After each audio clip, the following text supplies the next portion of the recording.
Good morning विद्यार्थियों।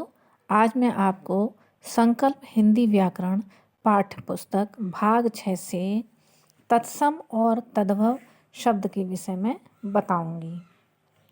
Page number 19 पर तत्सम और तद्भव शब्द दिए गए हैं, जो 2 कॉलम में हैं, 2 सारणी में हैं।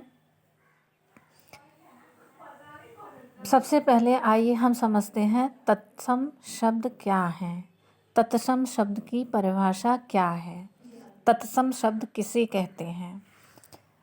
तो तत्सम शब्द 2 शब्दों से मिलकर बना है। तत् धन सम। तत् का अर्थ है उसके और सम का अर्थ है समान, अर्थात उसके समान, ज्यों का त्यों। जिन शब्दों को संस्कृत से बिना किसी परिवर्तन के ले लिया जाता है उन्हें तत्सम शब्द कहते हैं। इनमें ध्वनि परिवर्तन नहीं होता, जैसे चंद्र, मात्र, जिह्वा, दंत, गौ, ग्राम, कर्ण, क्षेत्र, अग्नि, कर्म, हस्त, लवंग, मक्षिका, दुग्ध आदि तत्सम शब्द हैं।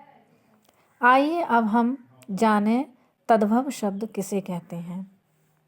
तद्भव शब्द जो शब्द संस्कृत से आए हैं परंतु कुछ रूप परिवर्तन के बाद, कुछ रूप बदलने के बाद हिंदी भाषा में स्वीकार हुए हैं, हिंदी भाषा में ग्रहण कर लिए गए हैं, अर्थात उन्हें हिंदी भाषा में शामिल कर लिया गया है, हिंदी भाषा में स्थान दे दिया गया है, उन्हें तद्भव शब्द कहते हैं। जैसे अभी अभी मैंने बताया तत्सम शब्द क्या होते हैं, अब मैं उन्हीं के तद्भव शब्द आपको बताऊंगी। पुस्तक खोल कर रखिए और देखते रहिए, समझते रहिए। चांद, माता, जीभ, दांत, गाय, गांव, कान, खेत, आग, काम, हाथ, लौंग, मक्खी, दूध, ये सभी तद्भव शब्द हैं।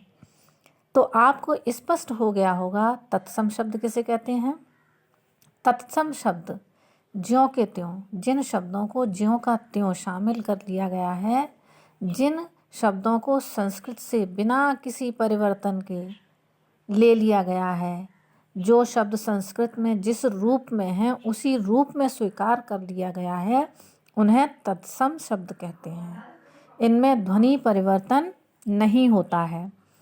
तद्भव शब्द, तद्भव शब्द वे शब्द होते हैं जो संस्कृत से तो आए हैं लेकिन सुविधा अनुसार उनका कुछ रूप परिवर्तन कर दिया गया, उनका रूप कुछ बदल दिया गया है।